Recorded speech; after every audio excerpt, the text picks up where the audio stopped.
Are you really going to ask such a stupid question?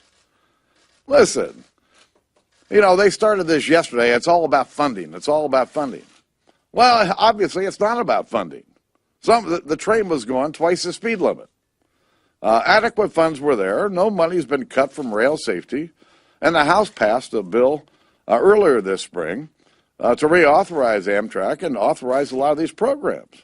And it's hard for me to imagine that people take the bait on some of the nonsense that gets spewed around here. Yeah, well, when you have a media with an agenda. Joining us now is Congressman Lee Zeldin from the First CD in New York and a member of the House Foreign Relations Committee. And Congressman, I welcome you aboard as always.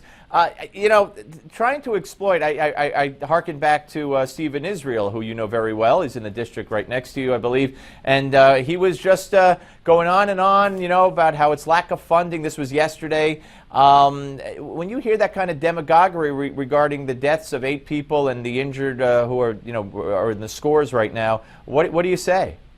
Well, I mean, this is not the first time where you've seen the saying that you never let a tragedy go to waste. Thank you, Rahm Emanuel. Yeah. This is a first, though, where I can't think of a time where somebody was blaming a potential future cut in funding to something that happened in the past.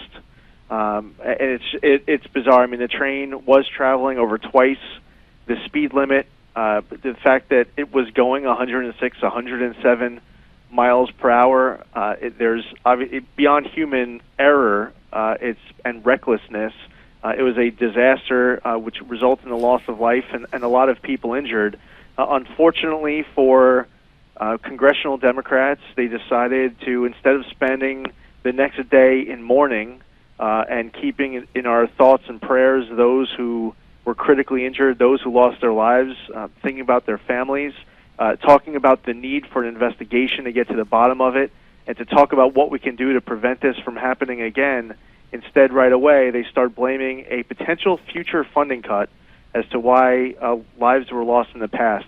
I think it might be unprecedented. It's bizarre to me. It's bizarre. That it is. Let me ask you this. There's been so many billions of dollars allocated to Amtrak, and people are starting to question, and I think rightfully so, the allocation of those funds, how those funds that are given are used. I mean, I make the analogy to the Baltimore situation. How many times have we heard since Freddie Gray, oh, look at the education in Baltimore, it's terrible, it's awful, so many, they can't read, whatever, yet per capita, per student, they get, I think, second per student, only second to Newark, New Jersey, which is a disaster. So it's not lack of money or lack of funds. Amtrak has been bankrupt forever. So the system, as far as it operating more efficiently, so it doesn't cost as much to run, the entire system is, it's subsidizing. I mean, parts of the system is subsidizing other parts of the system. So, I'm from New York, for example. The Acela train, the Northeast corridor, is profitable. The rest of the system, unprofitable.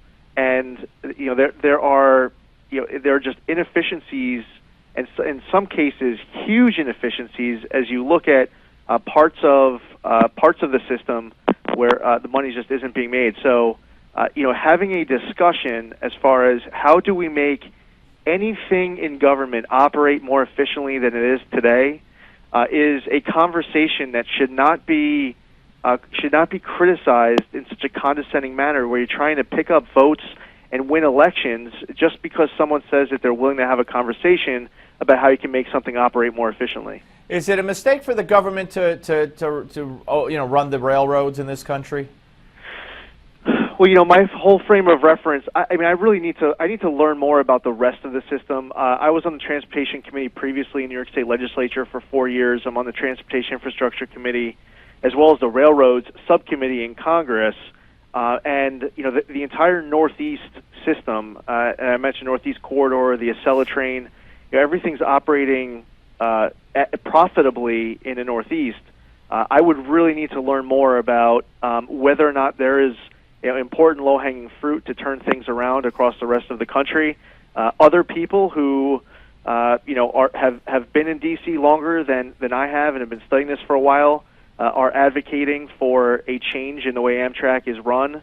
I really need to get more of my facts before answering that. Fair enough. That's all you could ask for, and I appreciate the honesty. I know you got a vote coming up, so we will let you go, Congressman. Always great to talk to you, sir. Thank you very much. All right, same here. Take care. All right, Congressman Lee Zeldin, ladies and gentlemen. Yeah, very interesting. And instead of mourning, the congressional Democrats were blaming a potential future cut on a crash that already happened previously.